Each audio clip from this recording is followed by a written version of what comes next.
Thanks to everyone at the Havens Right Center for organizing this gathering today, and thanks to all of you for joining us. I spoke here 3 years ago, and it's nice to be back and kind of give some new thoughts, kind of build on what I talked about in that talk in 2020. And I'm talking today about the new book that I have out called "What is Antiracism and Why It Means Anticapitalism," and I'm going to be kind of introducing you to some of the things in that book that weren't in the talk that I gave 3 years ago, which is one of the chapters, or turned into one of the chapters in the book. This is a book that I began thinking about in the summer of 2020 when, according to the New York Times, we had 15 million people on the streets as part of the Black Lives Matter movement after the murder of George Floyd by Minneapolis police officers. There was a poll that came out that summer that by Monmouth University that found that the majority of Americans broadly supported the burning down of the police station in Minneapolis that you remember happened that summer, which is, like a remarkable result to come out of an opinion poll in the United States. So it was a remarkable moment. And with as with any movement of this kind, there's, a variety of different perspectives that people are coming at it from, and different experiences and so on. But we can say, I think, pretty confidently that the central kind of thrust of what that movement was demanding was, what it was saying in its slogans, right? Which was things like defund the police and abolish ICE, the Immigration and Customs Enforcement. And so it wasn't about saying, we need to reform these institutions in some way, better training or better application of kind of professional norms of police officers or something like that. It was something much more radical, right? But what really interested me in thinking about that summer was the way that then what was happening on the streets was then reflected in the kind of liberal institutions of the United States. So, as you will remember, everywhere you looked, white liberals started to talk about challenging unconscious biases, about doing diversity training, reducing microaggressions, thinking about better ways to represent diverse identities, and so on, right? And you had a situation where even someone like Larry Fink, the CEO of BlackRock, kind of the most powerful financial institution in the world, sitting on vast resources and wealth, talking about how we need to tackle what, and he used this term, systemic racism, right? Systemic racism. So, I mean, it's kind of remarkable. And but what was going on here, if you looked at, kind of what the focus of all this kind of work in liberal institutions and in corporations and so on, what that was like, and what it was, how it understood itself, it was clear that there was a very different kind of anti-racism being substituted here for the form of anti-racism that was being demanded on the streets. And whereas what was happening on the streets was a demand for a dismantling of certain kinds of infrastructure, and a kind of wholesale transformation of those areas. What was happening in liberal institutions was an idea that the problem ultimately is a matter of individual attitudes and prejudices and unconscious biases. It's a matter of individuals rather than structures, and that there might be some kind of process whereby we might get rid of those attitudes and biases, right, at the individual level. And it seemed to me absolutely essential in this moment when that kind of liberal anti-racism that focuses on individual attitudes and prejudices had kind of become hegemonic. I mean, it's certainly hegemonic if Larry Fink is advocating it. It seemed to me absolutely crucial that we make a clearer distinction than we actually have between that kind of liberal anti-racism and a more radical anti-racism that was on the streets, and that I think we can trace as a distinct tradition from the liberal tradition. So one of the things that I set out to do in this book is to trace the histories through the 20th century of two distinct forms of anti-racism, rather than kind of thinking of it as one thing, a liberal tradition and an anti-racist tradition. The liberal tradition, I argue, really gets going in the 1930s. And the kind of key figure here is Magnus Hirschfeld, a German Jewish gay rights advocate who, he's exiled when the Nazis come to power. His institute where he's doing research is shut down. His books are burned, and he's exiled in France. And he's trying to make sense of how did Nazis come to power, and he understands that something called racism is central to it. Something that to us now seems obvious, but at the time was not clear. And he writes a book in German called Rassismus, which is the first time that this word racism, when it gets translated into English a few years later, it's the first time that this word racism is actually used in a way that is part of a kind of attempt to systematically study what it is. And his argument is one that would be, again, completely familiar to us now. What he's saying essentially in Rassismus is, in the 100 years leading up to the Nazis coming to power in Germany, intellectuals in Europe and in the United States have argued that there is a racial hierarchy as part of the kind of natural order of the world. And those racial prejudices have then been absorbed by ordinary people through schooling and so on. And that creates an opportunity for extremist politicians like the Nazis to manipulate those prejudices, foment hatred, and use that to come to power and then undermine and destroy liberal democracy, right? And so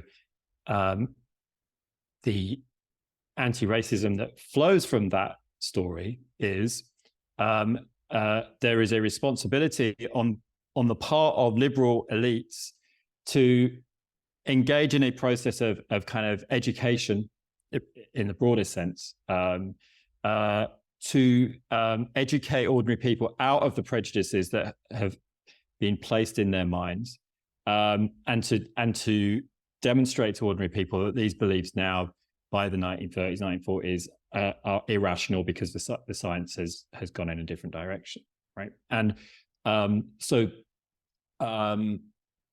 that becomes the basis for a kind of liberal anti-racist politics, right? This kind of vast kind of educational project led by liberal elites is necessary to defend liberal democracy from extremist politicians on the right. Okay.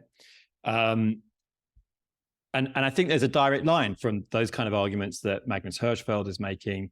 It goes, enters the United States with thinkers like Ruth Benedict, in a slightly different form with Gunnar Myrdal in the 1940s. And there's a direct line, I think, from that kind of formative moment of liberal anti-racism in the middle of the 20th century through to today, where, diversity training is this multi-billion-dollar business in the United States, premised on the idea that the answer to racism is education, tackling our unconscious biases and so on. The key shift that's happened over the course of those decades is that we've gone from thinking of the problem as consciously held beliefs to unconsciously held biases, right? But the broader structure remains the same. Now, on the other hand, we have a radical tradition of anti-racism that I think also has its kind of formative moments in the 1930s, because at the same time that Hirschfeld is starting to use this term racism in that decade to understand Nazism, people like C.L.R. James are using the term racism as well, but in a quite different way, right? And so James, in newspaper articles in in the late 30s is arguing that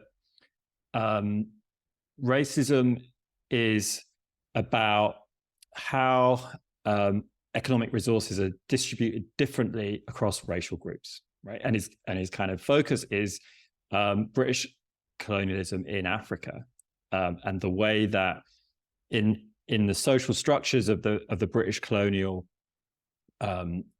system, land is distributed in ways that match racial categories, right? And so it's a very different picture. It's not, of course, he understands that there are going to be, as a symptom of that structure, there are going to be individual prejudices and attitudes and so on. But the core problem of racism that is a kind of set of observed social rules and policies that enable economic inequality and exploitation, right? Individual attitudes exist, but they're not the decisive factor, right? And so you get an emphasis on structure, right? And likewise, by the time you get to 1956, when Franz Fanon is tackling this question again, he argues that we should abandon the habit of regarding racism as a disposition of the mind, a psychological flaw, right? So he's taking aim at the liberals here and their view of anti-racism. And he says, rather, military and economic oppression most frequently precedes, makes possible, and legitimates racist beliefs, right? So the racist beliefs are they're not the cause, they're the effect of this what he calls the systematic oppression of a people, right? And this is a key point.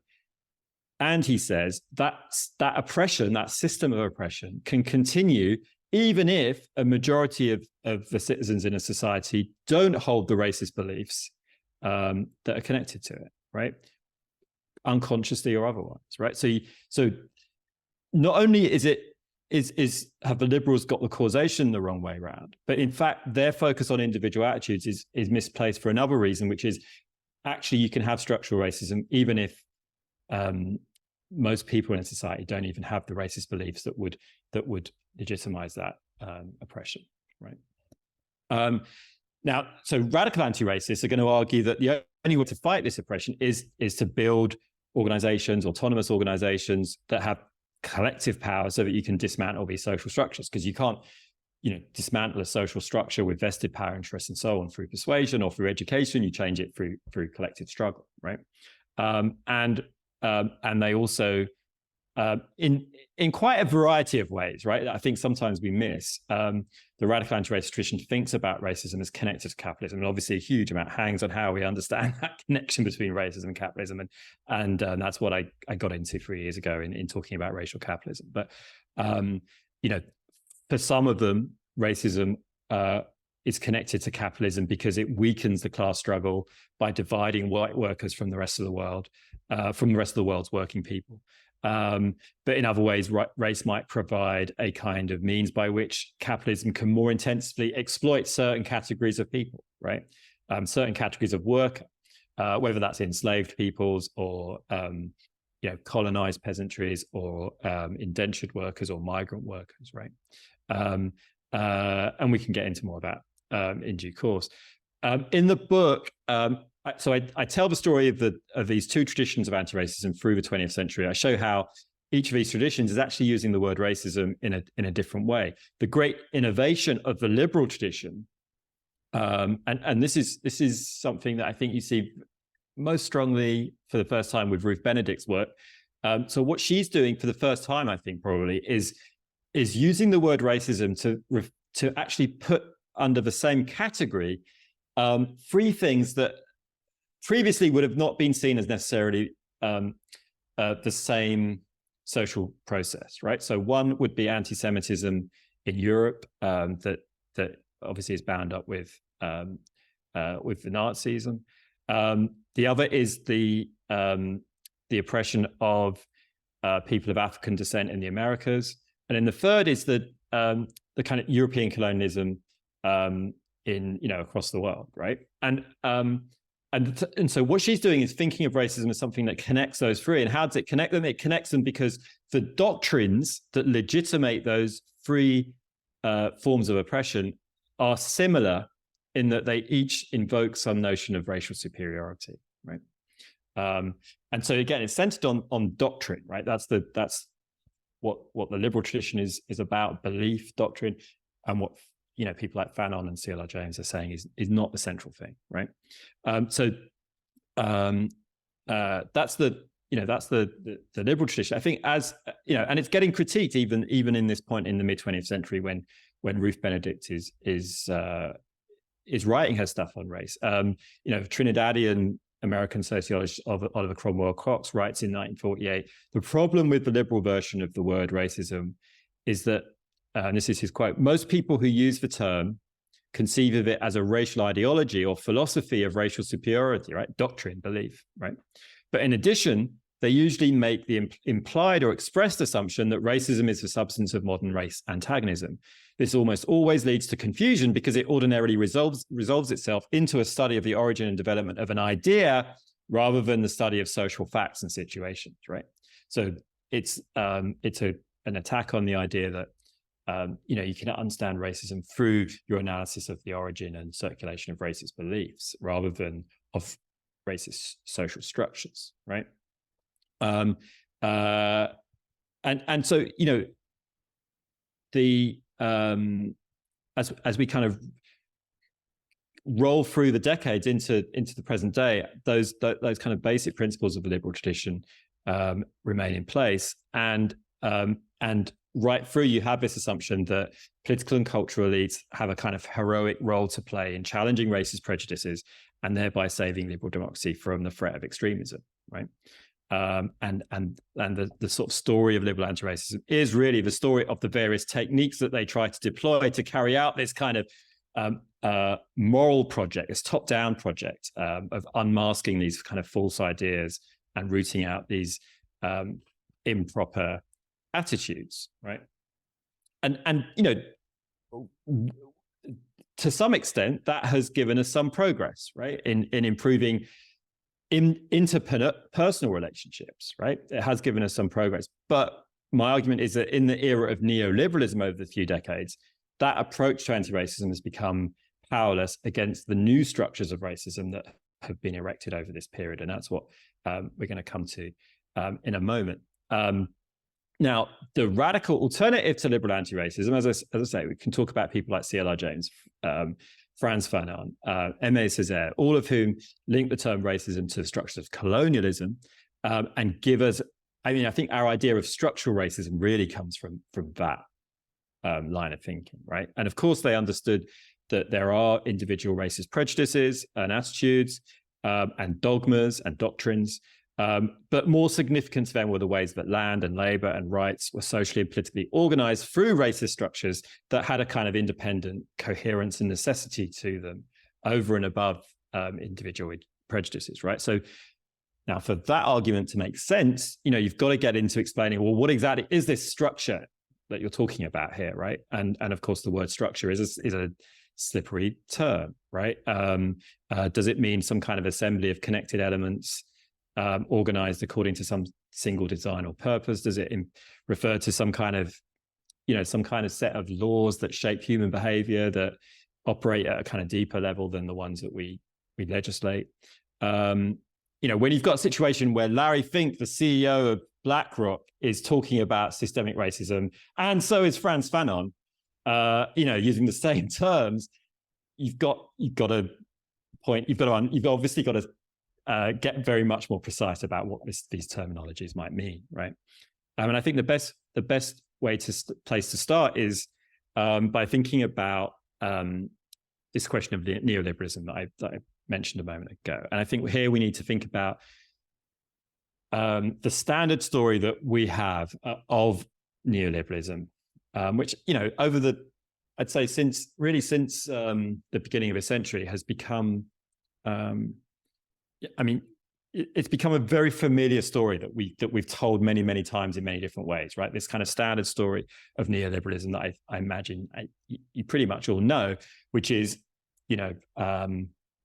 very briefly, after World War II, this group of intellectuals gather together in Montpellier in Switzerland, and they're very frustrated at the way that up to that point in the 20th century, the whole direction of travel politically in Europe and the United States has been to expanding welfare state, strengthening organized labor, more and more restrictions on the free movement of capital and free markets. And they basically get together and plot, how do we roll that back?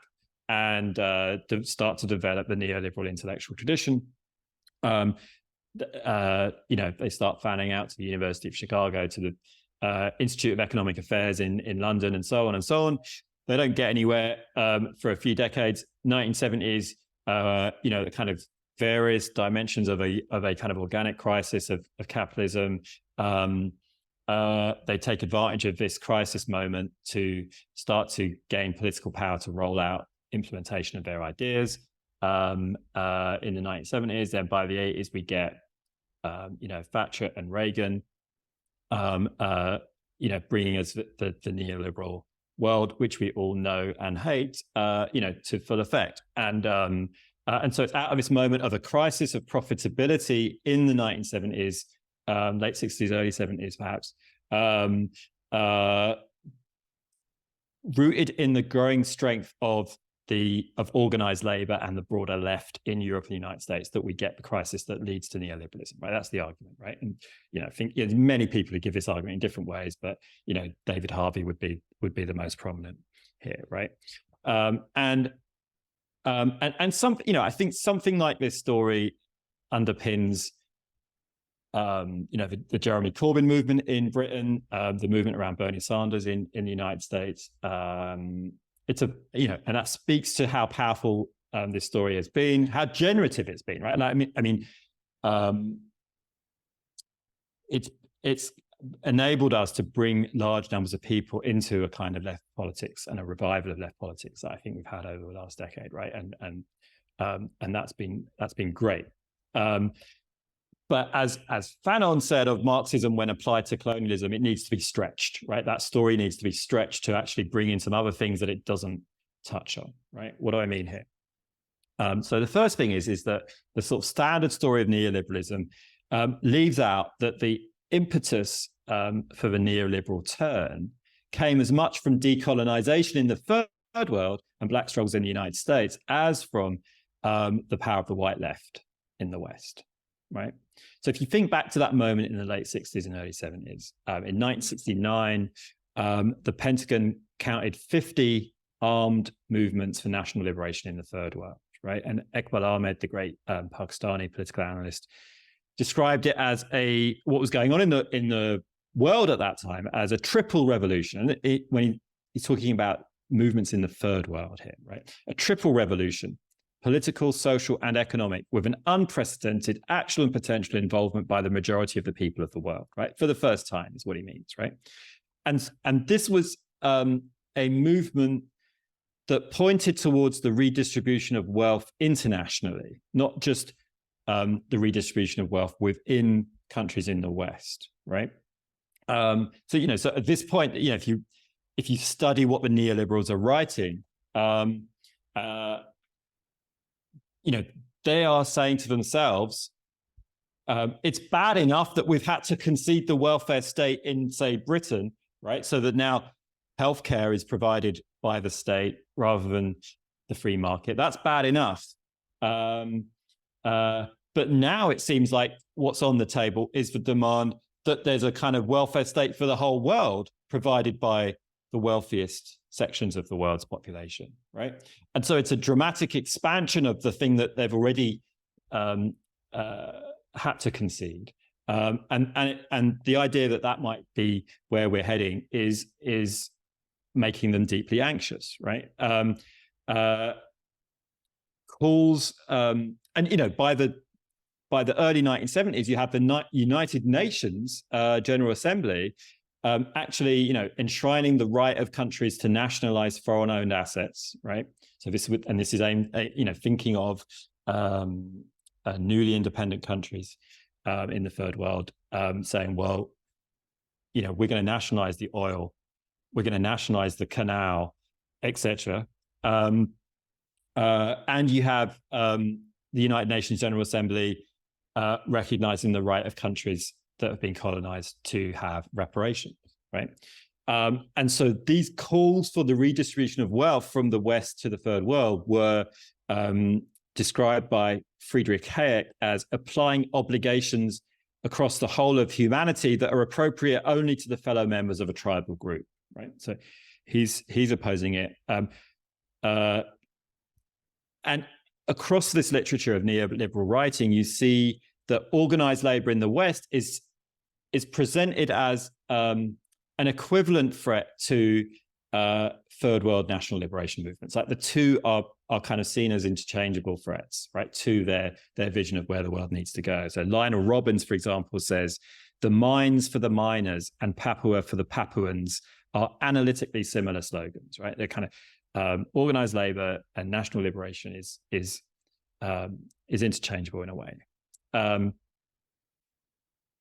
So what you find in when you study this archive of neoliberal writing and think tank materials, I think, from that period, is that they understood that European colonialism had kind of set limits to what kinds of demands for social justice could be mobilized, right? You couldn't, if you were living under the British Empire in England, you could make demands for the National Health Service, and the organized labor movement there could win the right to public housing and the right to pensions and so on. But people living under the British Empire in India were going to never be able to do that because of the different kind of set of rights and the different capacities for violence and so on that an empire involves and a colonial project involves, right? And so they understood that boundary had set certain limits that yes, you could grant certain kinds of social justice to a minority of people living in the British Empire, i.e. the white people living in Britain, but not beyond that. With the end of empire, that boundary breaks down, right? And the question for the neoliberals is, how do you build a new world in which demands for redistributions of wealth from the third world can be constrained in some new way that is going to work when the old empires have collapsed, right? Or people say collapsed, they mean defeated by organized movements, right? So the answer that neoliberal intellectuals come up with is to focus upon the cultural conditions that are necessary to get people to follow these impositions of market discipline without having to be continuously coerced to do so, right? So they understand that, that so-called free markets depend on whether people are willing to pursue their desires through market mechanisms and accept the distribution of resources that markets generate. And that willingness or lack of it was a matter of cultural values, right? And these same intellectuals are deeply anxious about whether those cultural values extend outside of the West, right? So for Hayek, for example, running through his writing is this constant anxiety that outside the West, there isn't this, what he calls a common cultural tradition coming from the West that makes possible a market order, right? The market order that he wants to establish, right? And don't forget that the opening statement of the Mont Pelerin Society says the central values of civilization are in danger, because what Hayek, who drafted it, is saying is the whole of Western civilization is in danger if the market order cannot be built. And the two are kind of connected together because the values of Western civilization make possible the market order and vice versa, right? And obviously what he would be thinking about in terms of those values, those cultural values, would be some idea of individualism, entrepreneurialism, and so on, right? And so as the neoliberal project unfolds and as it starts to gain political power and implement its vision, from the 1970s, it becomes clear that there's going to be huge sections of humanity who are not going to be easily incorporated into their vision for a market order, right? And that from newly independent third world nations, there's going to be demands for changes to the international economic system in a direction that is the opposite of where they want to go, right? And so the neoliberals interpret that demand as evidence of a cultural deficiency, right? They say that third world peoples are not culturally suited to Western market systems. And so what is essentially a political problem, i.e. the problem of who gets to set the rules of the international economic system, gets transposed by them into a cultural problem, i.e. do they have the right values to follow the rules of a system, which are just going to be the rules of a system, not anyone's interest or not our rules, right? So with the problem framed like that, then it becomes a matter of cultural deficiency. And the question then for them becomes, how do we deal with this problem of cultural deficiency, especially as the more that there is resistance to neoliberalism in the third world, the more that cultural deficiency seems to them to be a fixed thing, not something that is amenable to any kind of change or persuasion or anything. And so it then feels more like a kind of inherent feature of third world cultures that they are resistant, right? So, and then this takes on various forms that look much more like racism in a more familiar sense, right? So Wilhelm Röpke, who's like a central figure in the neoliberal movement, talks about how there's that market economies depend upon a moral infrastructure that thins in proportion to one's cultural distance from the West, right? He talks about third world societies in part still belong in the Stone Age because their populations lack the sociological, spiritual, and political preconditions for a neoliberal order. And he, like many other neoliberals, he defends apartheid in South Africa, but not because he just thinks that white people should rule. White people should rule because in South Africa, if you don't have white people ruling, how else are you going to get Western culture into that part of the world? And if you don't have Western culture in that part of the world, how are you going to have a market order which he thinks requires Western cultural values to be in place, right? Milton Friedman heads in the same direction in the 1970s when he supports white minority rule in Rhodesia and describes the policy of sanctions on Rhodesia to be what he calls the suicide of the West, right? So what you see from neoliberals is that the logic of their project kind of inevitably leads to both a kind of liberal anti-racism and new forms of structural racism at the same time, right? Not because of the intentions of the neoliberal intellectuals, but because of what their project generates when it actually comes to being implemented in the context of the late 20th century, right? So on the one hand, neoliberal market universalism does imply a celebration of cultural diversity and the rejection of racial discrimination, right? Like if you on its own philosophical terms, like a market system can, as Friedman says, the market is colorblind, right? There's that notion of colorblindness in there, right? On the other hand, whether or not neoliberals admit it, their commitment to market mechanisms to block redistributions of wealth sets them against the interests of Black and third world movements, right? And neoliberalism, in the way that it generates kind of huge numbers of people who are uprooted from their pre-existing livelihoods, right? This is like primitive accumulation in Marxist terminology on a grander scale than ever before. But unlike the way that Marx talks about primitive accumulation, in this moment, those people that are uprooted are unable to be absorbed back into neoliberal labor markets, wage labor markets, right? So you have these surplus populations that neoliberalism generates, what Cameroonian, what Achille Mbembe calls abandoned subjects, right? Hardly needed at all by capitalism, right? So the world that neoliberals are creating generates this anxiety, but it cannot be universalized, right? There's a cultural limit. There's the limit of huge proportions of humanity who can't be brought into their market order, and because they understand the cultural limits that they're running up against as fixed, the only thing that can deal with it is force, right? And so that's why, kind of almost in spite of their own kind of liberal rhetoric, they end up advocating and often directly involve themselves in projects of border violence, military violence, policing violence, prison violence, economic violence. Violence becomes, this kind of running, it runs right through what they're trying to do, right? And within the terms of their philosophy, this violence can only be justified by presenting these third world cultures as by nature deficient, right? The more that the market order fails to find this kind of universal consent that their philosophy implies it ought to have, it has to be imposed by force on unwilling populations, and they have to then rely on racist ideas of culture to manage their anxieties, to organize their proposals, to legitimize their increasing aggression, right? And so the surplus populations that neoliberalism generates, both within countries like the United States and in the global South, then become the targets of these new infrastructures of violence that neoliberalism generates, right?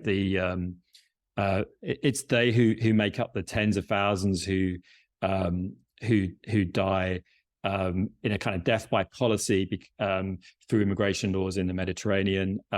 It's the same kind of disposable humanity who die in huge numbers in the wars on terror, the wars on drugs. Millions and millions of people, if we're talking about the wars on terror, right?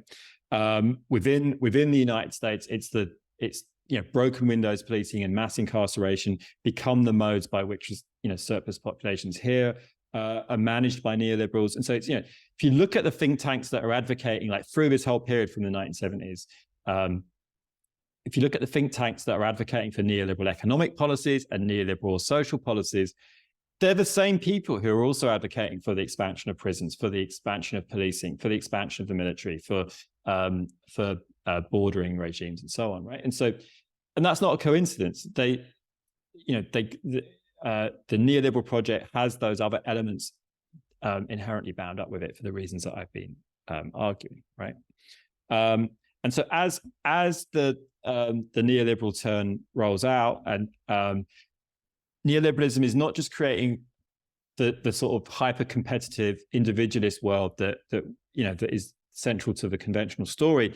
It's also configuring new global and domestic racial boundaries to replace the older ones that had been weakened by decolonization and by the Black freedom movement, right? So on this view, racism today is not as commonly conceived a kind of hangover of the past, right? It's not just this kind of legacy that's been handed down. It's not some,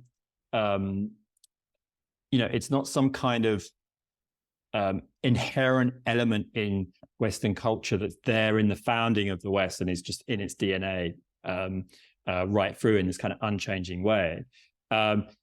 Racism today is an infrastructure of oppression that's been generated over the last half century by neoliberalism's reconfiguring of old structures of racism, right? It's not simply that racism became more subtle or unconscious after its overt forms had been defeated. It's more that there's no longer a need to routinely make assertions of racial superiority, right? The system can get by without that because you have the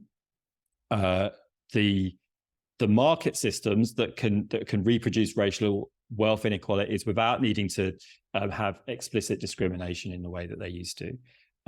And you have these infrastructures of violence that have been created that carry out their violence in the name of seemingly race-neutral concerns about things like crime, illegal immigration, terrorism, drugs, and so on, but those aren't racially neutral in the way that those discourses are constructed, right?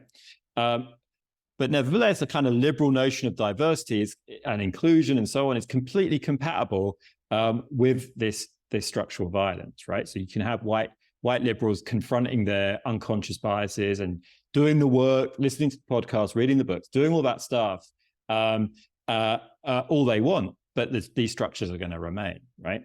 So if you think, for example, of diversity training, right, this kind of key technology of liberal anti-racism, how would you apply? You think about, we remove about 1 million Mexicans from the United States every year, right? Let's say you're getting deported, right?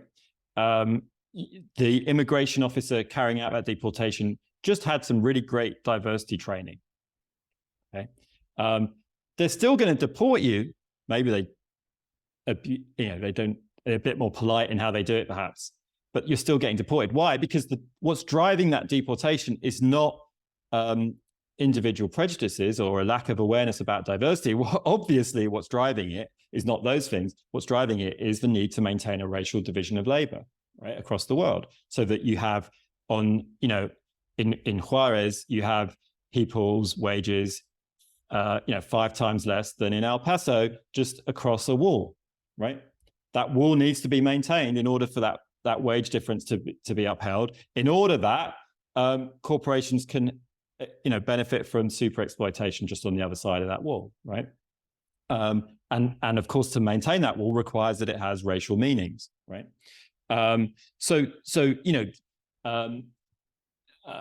It's great if people can examine their personal prejudices and find ways to overcome them, and to start to interact with other people in ways that aren't shaped by those prejudices, right? That is, of course, a good thing. Sivanandan, the old anti-racist thinker from Britain, used to say that's like potty training, right? Like, oh, you've overcome your prejudices and you've now able to interact with other people without discriminating against them or patronizing them, whatever. Congratulations, you've just achieved the status of a grown-up human being. Welcome to humanity. You've done your potty training. Now let's get on with tackling the structures, right? Because that's the real issue that we're dealing with. That's what's really killing us, right? Is not, you kind of patronize me in the way that you talk to me, right? So, and it's same with the talk about hate speech, right, and hate crimes, right? Like this liberal framing of hate crime, hate speech, assumes that that oppression is somehow the product of a hateful disposition, right?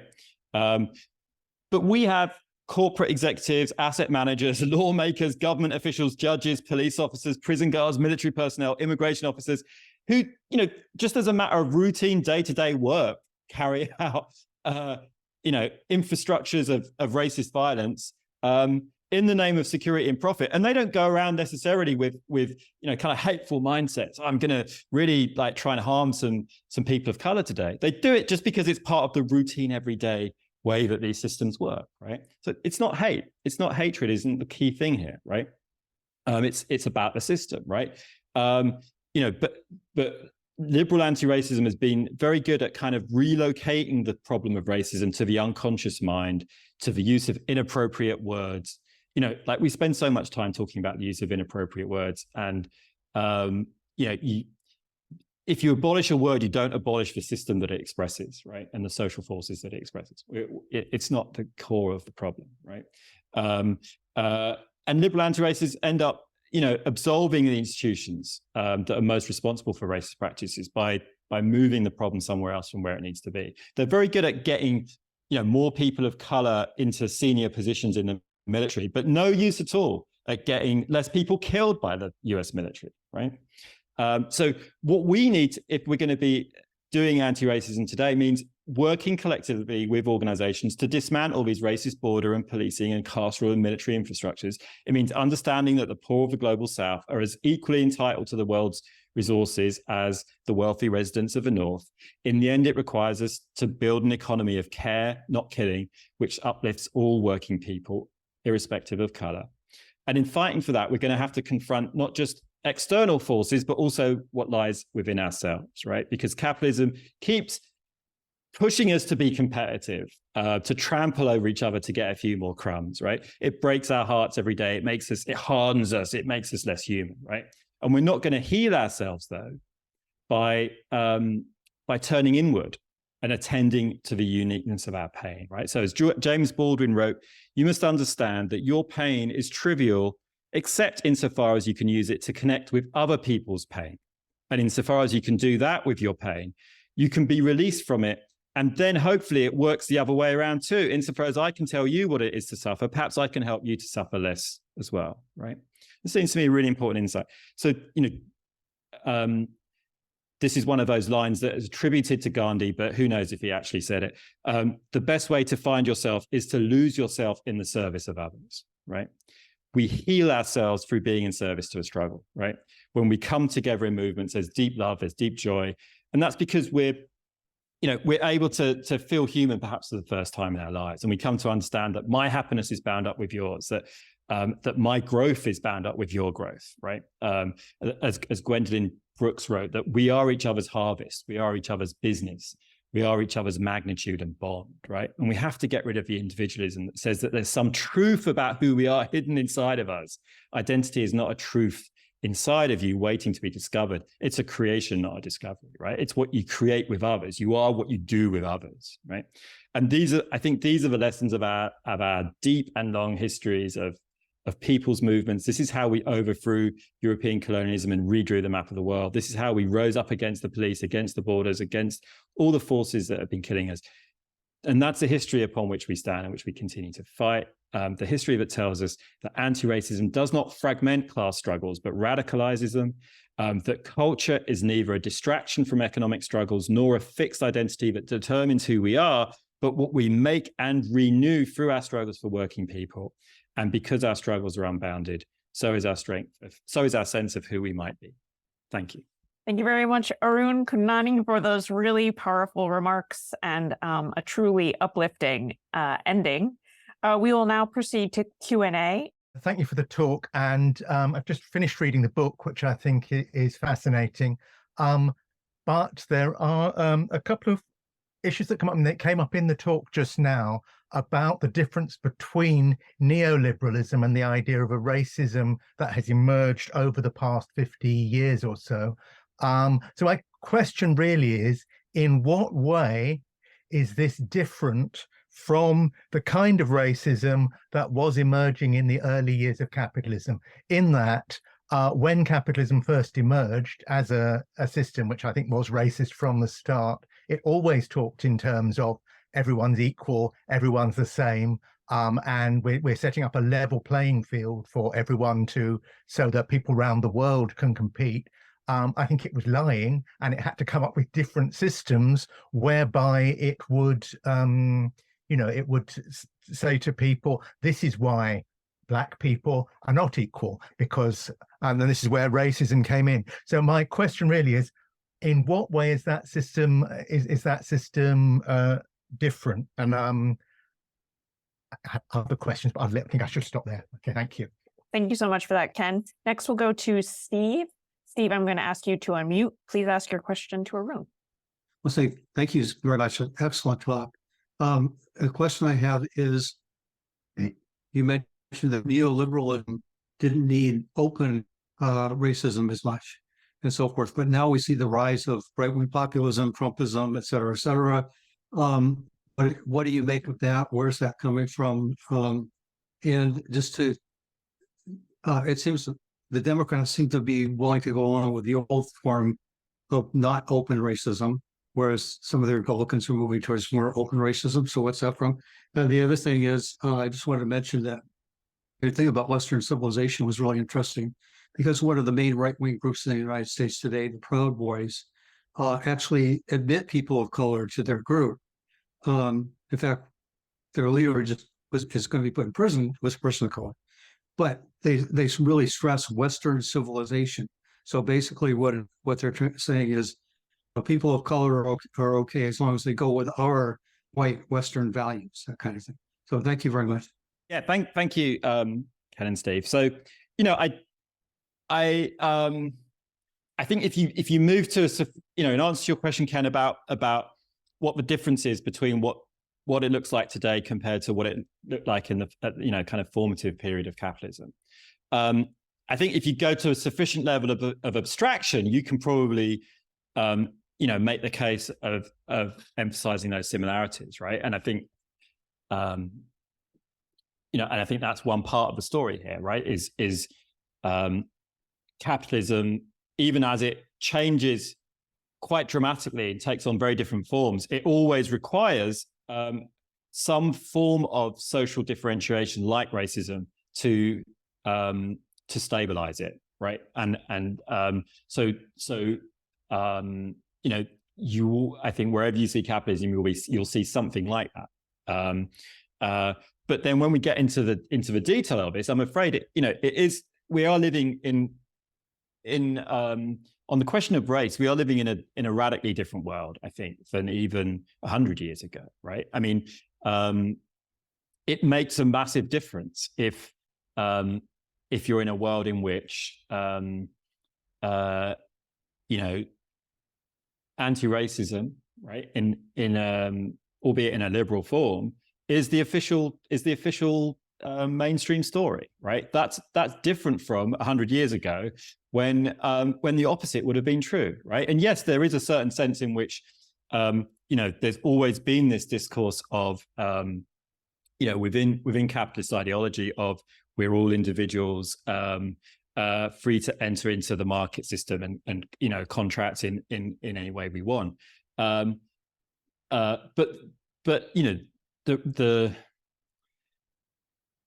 I mean, I don't know that this point needs laboring, that a world in which you have as a mainstream belief the view that white people are destined to rule the world, right, is a different world from today's world in which that is officially not the story, right? That is officially not the story, right? And so if we're going to do anti-racism, we're going to have to look much more specifically at the current conjuncture. How does it work? Because apart from anything else, the way that the world looks today is the result of successful struggles we've fought in the past, right? And so part of what we're doing when we think about the way that the conjuncture looks today is also acknowledging our struggles and what those have enabled us to do and where we've got to, right? But that it does require us, if we're gonna make any kind of victory against this stuff, it does require us not to fight with yesterday's tools against a very different set of circumstances today. And then Steve, on your question, I think what happens with the rise of the far right movements, right, which we've seen pretty consistently in Europe and the United States since the kind of late 80s, early 90s, actually, is time and time again, the kind of methodology that they use essentially boils down to making explicit in their rhetoric what is already implicit in the neoliberal order, right? So what I mean by that is, if you look at how Trump talks, the war on terror had already established the idea of the Muslim extremists and had a whole infrastructure and set of policies designed to tackle the Muslim extremists, but it was presented, think of how it's presented under the Obama administration. It was presented as something that was managerial, a clear distinction between, the moderate Muslim and the extremist Muslim, and we're going to include the moderate Muslim. His language of inclusion and diversity was kind of right in the middle of that. But somewhere in a sort of slightly subterranean way was this thing of be scared of the Muslims, right? But it was implicit in that infrastructure under Obama, right? Trump comes along and just says, no, they're right. You do need to be scared of the Muslims, right? They're not willing to say it outright, but I am, right? And so Trump's whole program becomes possible because that infrastructure already exists, right? That infrastructure of policing and imprisonment and the military violence and the bordering, right? Because all that exists and neoliberals already created it, Trump can come along and then turn and find a political program that is based on making explicit what that infrastructure already implies, right? And that's what these far right movements do. And that's why, when he comes to trying to implement his Muslim ban, actually, the list of countries that he wants to ban is already in a policy that Obama developed, right? It's already there in policy terms. He's just kind of bringing it out. In Britain, the English Defence League was a great example of this. The English Defence League is kind of far right movement that sprung up in the kind of shadows of the war on terror.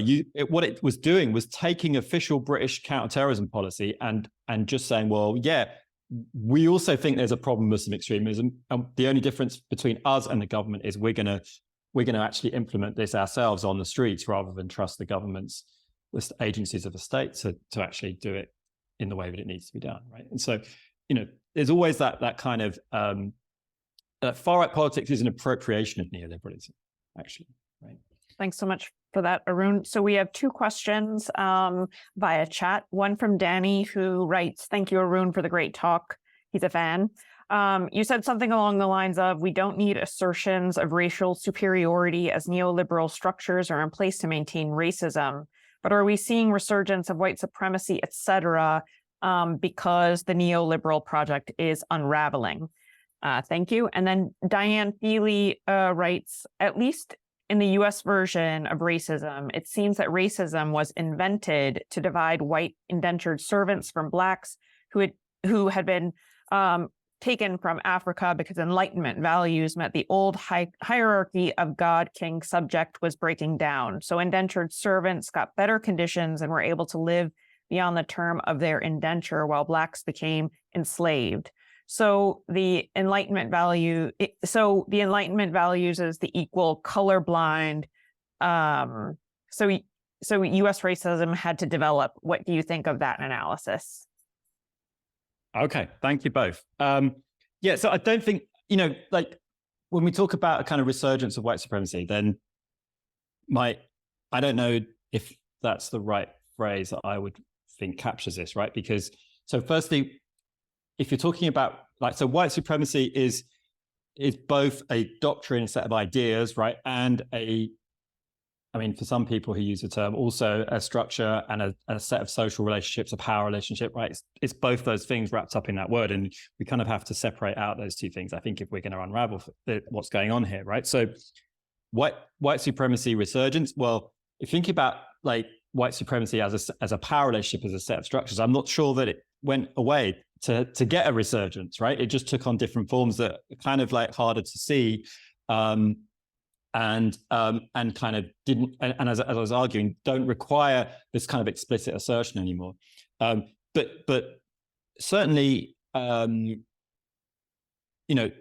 terms of doctrine, in terms of belief, in terms of propaganda, in terms of discourse, there is something of a revival, right? Which is what I think you're thinking of, right? And kind of picking up on on what Steve had raised a moment ago. That is, I think that is a function of the existence of this neoliberal infrastructure of racial oppression, that all the systems of violence that we have, coupled with the kind of growing failure of that system to legitimize itself, to universalize itself, right? And so the more that it fails to do those things, the more that it has to fall back onto a kind of racial discourse that it brings back from the past, right? And or at least the far right starts to do the work of finding that it's possible to bring it back from the past as a way to respond to the crises, right? So that that certainly is something we're seeing, right? But the great danger for us would be to mistake that for the core of the problem. That is a problem, and of course, as we always have done, we will have to fight fascism in every way we can.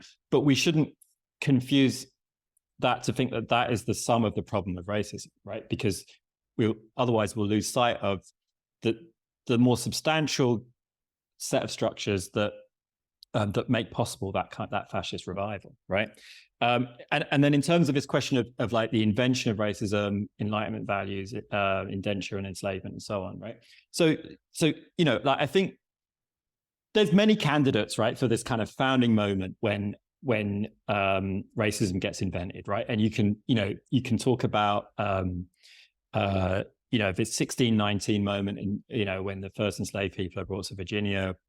You can talk about rebellions that took place later on when racism seems to have been then mobilized as a way of dividing one category of worker from another, right?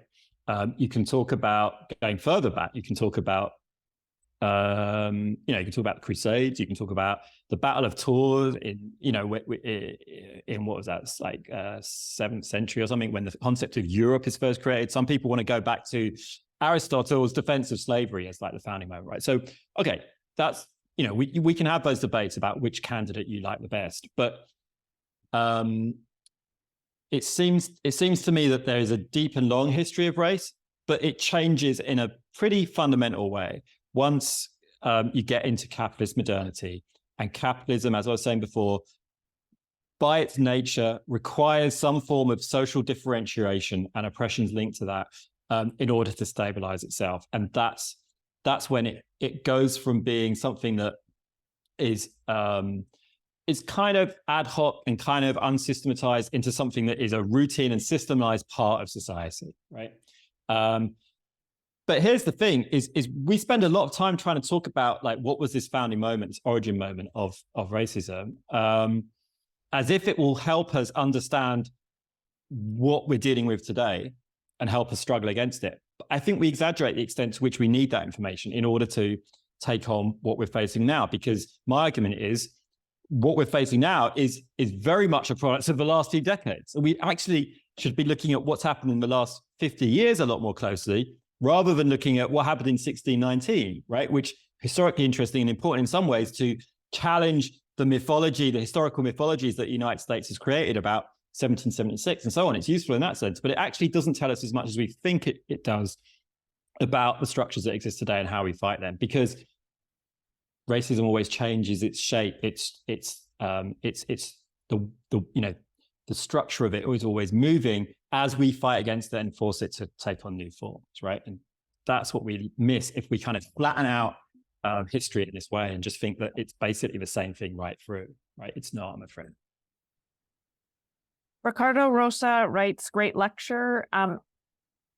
It seems that Amilcar Cabral is also critical to a discussion of radical anti-racism. Can you speak to the significance of Cabral? Are you familiar with Cabral, Arun? I am a little. I Awesome. think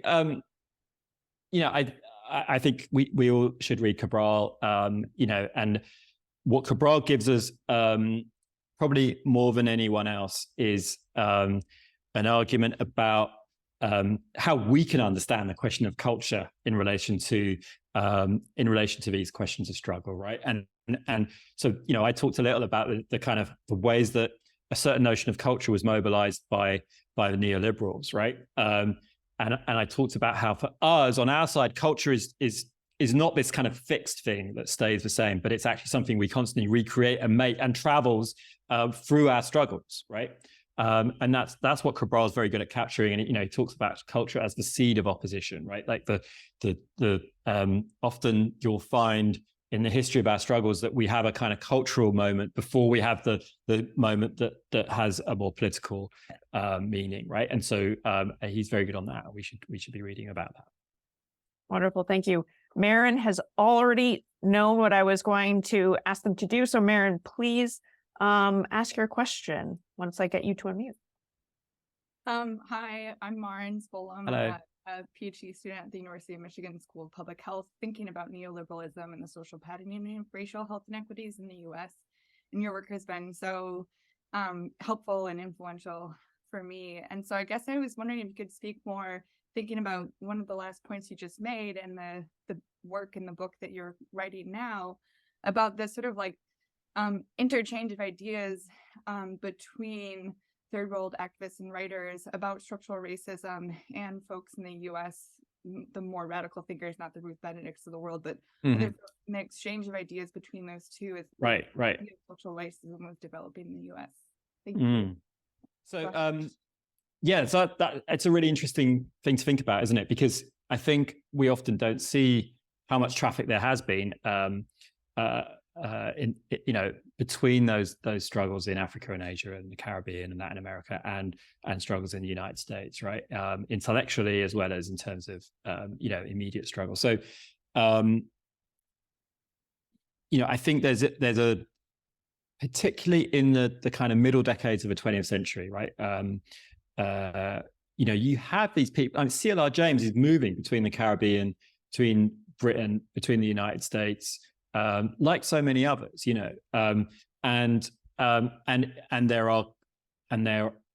so the ideas that are being developed to understand colonialism in the Caribbean or in Africa by people like CLR James, by people like George Padmore, by people like Franz Fanon, Aimé Césaire, and so on, I think start to be seen as valuable and relevant in the Black freedom movement.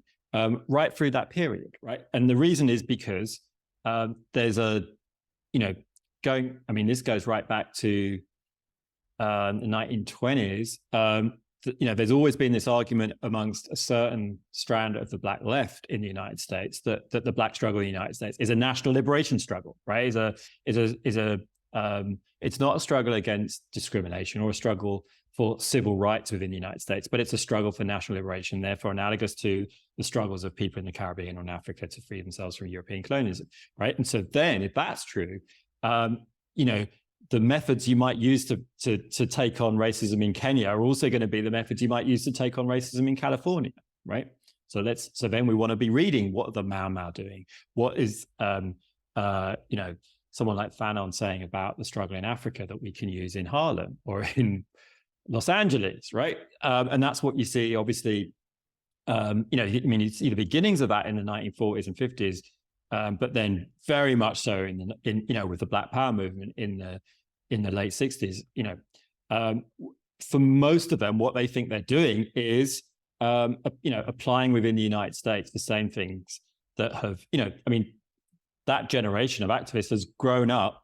And as teenagers in the 1950s, they've watched on their TV screens how this thing that seems unprecedented has happened, that African leaders are now taking their seats at the United Nations. They've defeated a white power structure and getting to sit at the United Nations to represent their people on the world stage. And so if that totally transforms their understanding of what Africa is and what Blackness is, right?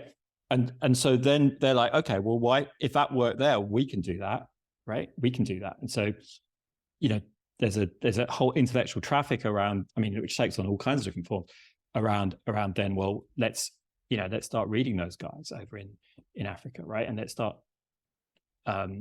importing this structural analysis of how racism and colonialism and capitalism function together, right? Because that's essentially what it is, right? So someone like Jamil Al Amin, formerly known as H. Rap Brown, who I'm writing about at the moment, like his book that comes out in 1969 is has the last third of the book is all about how do we understand racism and capitalism and colonialism functioning together, right? And how do we take this system on if that's what it is, right? And what's the role of Black America in that?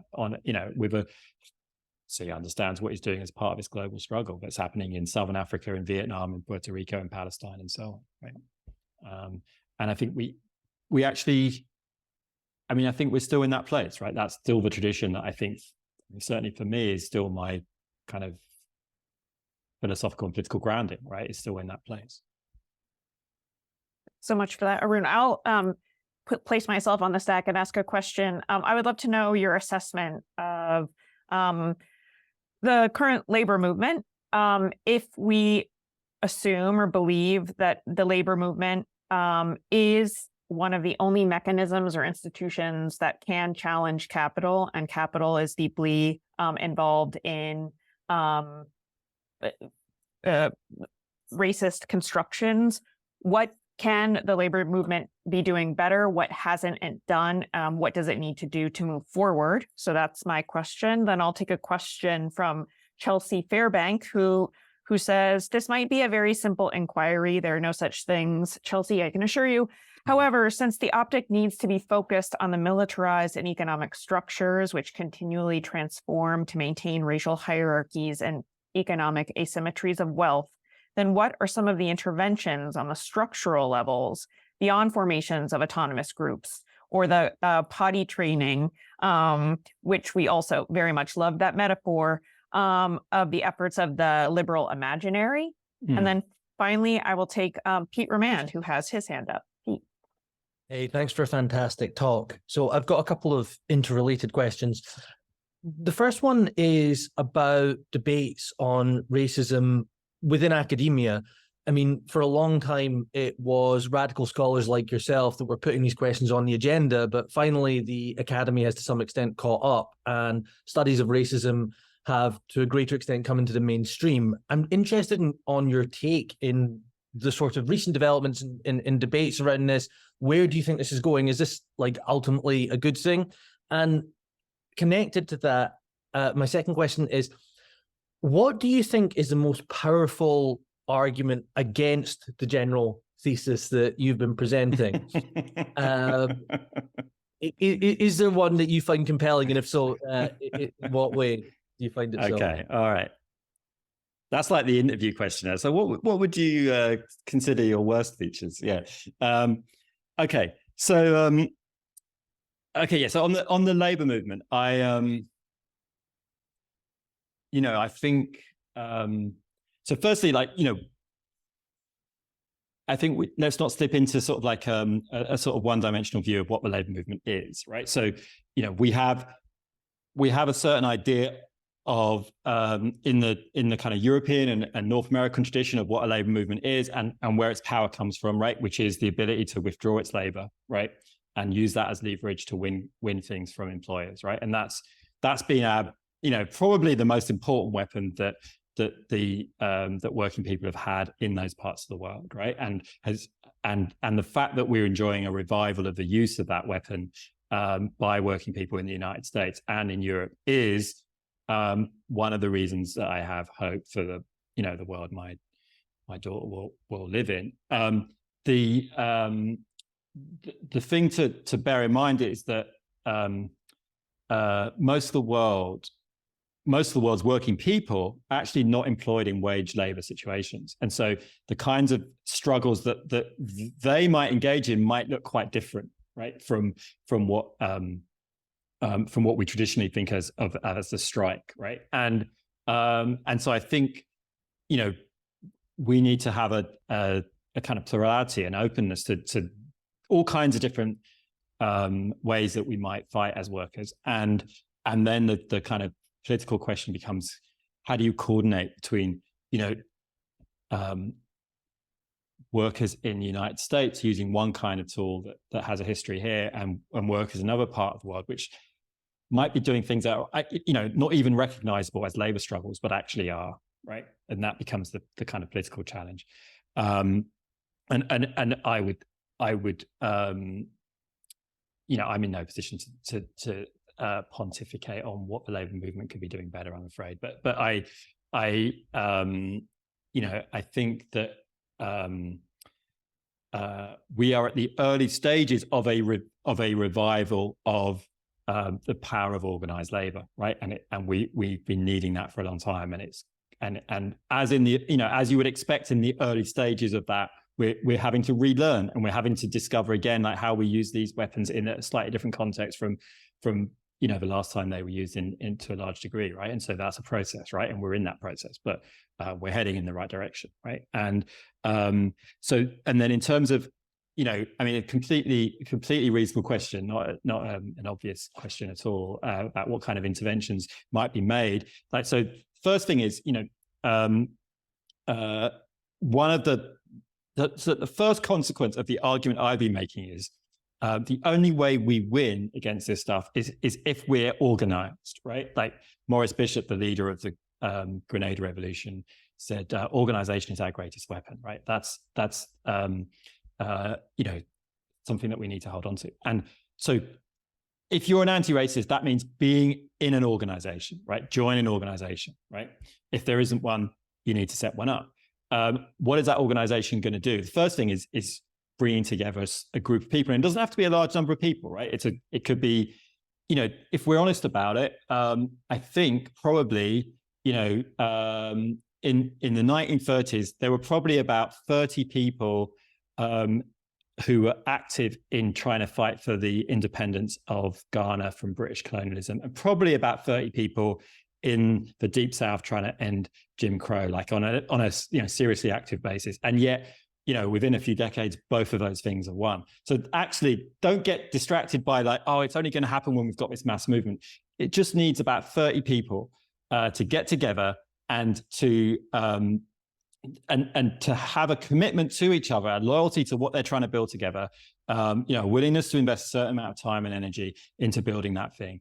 And I don't think it's romantic to say that if you have that, you can literally change the world, right? Where you intervene and what kind of things you might do is going to depend on where you're at and what's happening in your particular spaces, right? It could be all kinds of things, but you need to have the big picture in mind of what you're up against, and that enables you to find connections and relationships with all kinds of other people trying to take on this system at different points, right? So you have a shared language, a shared picture that enables you to make these connections. But some of the things that I think are crucial right now is let's stop the deportations, right? Let's stop the border regime from inflicting violence, right? And let's fight against that in every way we can in the United States. Let's shut down the arms trade, right? Let's take on these corporations that manufacture weapons of war. And direct action seems to me essential to in that respect. Let's get cops out of schools, right?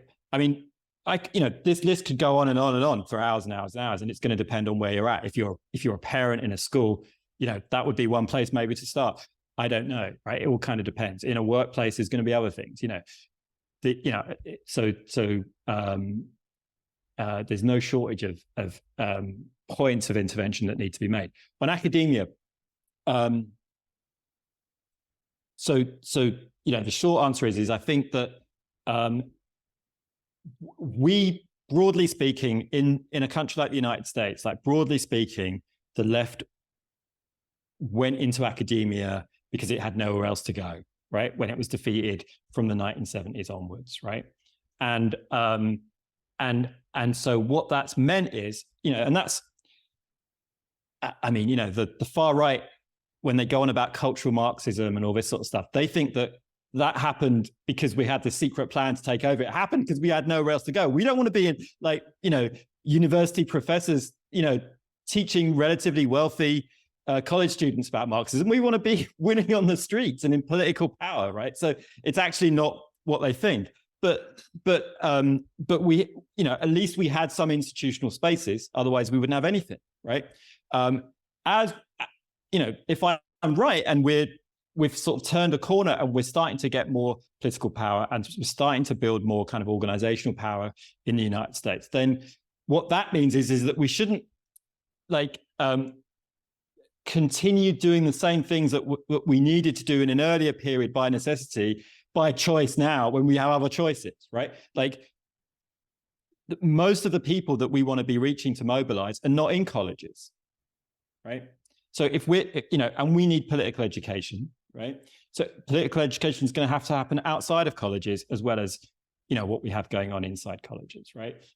I think we need to be thinking about that more. And of course, it's not going to be something that we can just do on social media for all the obvious reasons, right? So where is our infrastructure of political education outside of colleges, right? I think we're in a context now where that starts to become the question, right? And then the best argument against what I'm saying, I think the best argument is, okay, what you're saying, what I'm saying is true, but aren't you making too absolute a distinction between these different forms of anti-racism? And in fact, while it would be good to take on the structures, if sometimes we can also do some of the other stuff as well, like why are you being so dismissive of it? It's not either or, right? And I think that's the best. The argument that seems to have the most legs to sort of challenge what I'm saying. But I think why it's wrong is just because, that would be true if it wasn't for the fact that the liberal anti-racist stuff, the diversity stuff, the inclusion talk becomes the way that the system legitimizes itself, right? And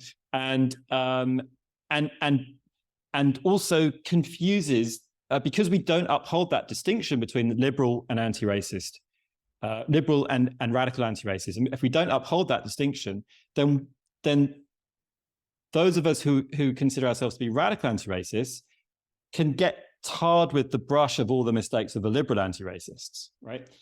Which is often a project that is top-down and patronizing and managerial.